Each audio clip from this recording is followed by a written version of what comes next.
તમે બિલકુલ સભ્યતાથી વાત કરજો. અરે હું તમને સ્પષ્ટ કહું છું.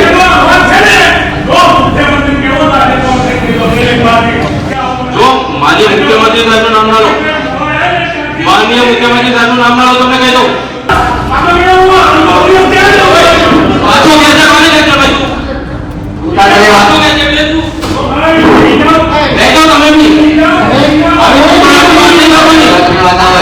આજની સામાન્ય સભા ફરીથી તારીખ 26 માર્ચ 2025 ને બુધવારના રોજ મળવા પર સાંજના 5 કલાકે મળવા પર મુલતવી રાખું છું. નમસ્કાર, આપ જોઈ રહ્યા છો યુટીસી ન્યૂઝ. વડોદરા મહાનગરપાલિકાની સામાન્ય સભામાં મેયર મર્યાદા બોલતા રહ્યા, પરંતુ કાઉન્સિલર અને મ્યુનિસિપલ કમિશનરે સભામાં તમામ મર્યાદાઓ તોડીને જે રીતે શાબ્દિક યુદ્ધ ઊભું કરી દીધું, તેનાથી વિપક્ષના લોકો પણ સમજાવવા પહોંચ્યા હતા. પરંતુ મ્યુનિસિપલ કમિશનર અને કાઉન્સિલર બંને ના સમજતા આખરે સામાન્ય સભાને જ રોકી દેવામાં આવી હતી, એટલે કે બંધ કરી દેવામાં આવી હતી.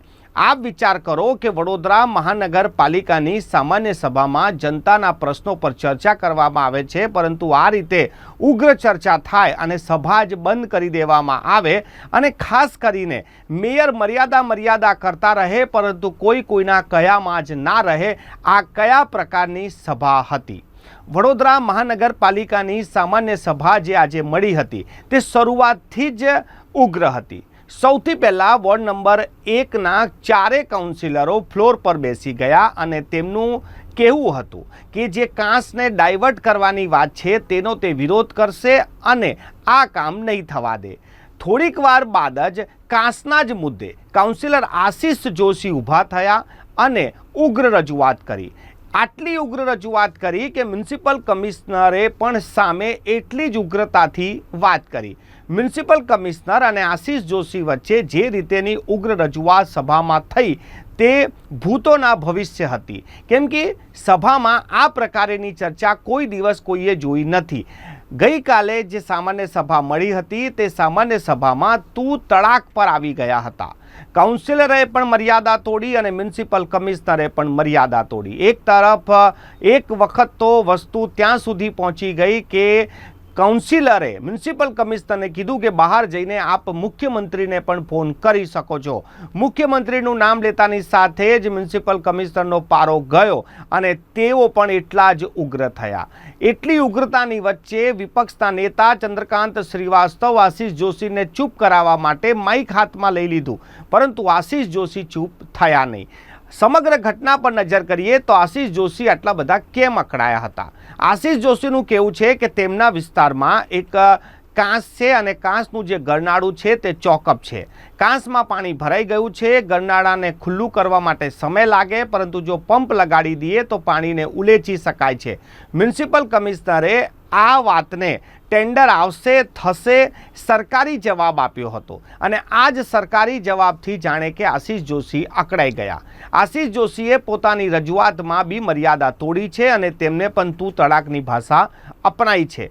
આશિષ જોશી જ્યારે પણ સભામાં હોય છે, ભલે તે સત્તા પક્ષના કાઉન્સિલર છે, પરંતુ જ્યારે તેમના વિસ્તારની વાત આવે છે તો ઘણી ઉગ્રતાથી તે રજૂઆત કરતા હોય છે. નગર સેવક જનતાનો સેવક છે. હોઈ શકે કે જનતાની સેવા કરવામાં આશિષ જોશી આટલી ઉગ્રતા બતાવતા હોય, પરંતુ મ્યુનિસિપલ કમિશનરની પણ મર્યાદા હોય છે. તેમને પણ આપણે શિસ્તતાથી વાત કરવી પડે. પરંતુ બીજી તરફ મ્યુનિસિપલ કમિશનરે પણ મર્યાદા તોડી. મેયર વારંવાર સભામાં બોલતા રહ્યા કે આપણે એવી રીતે વાત કરીએ કે બંનેની મર્યાદા સચવાય, અને મર્યાદા મેયર બોલ્યા, પરંતુ કોઈની મર્યાદા સચવાઈ નહીં અને સભાને ત્યારબાદ રોકી જ દેવામાં આવી.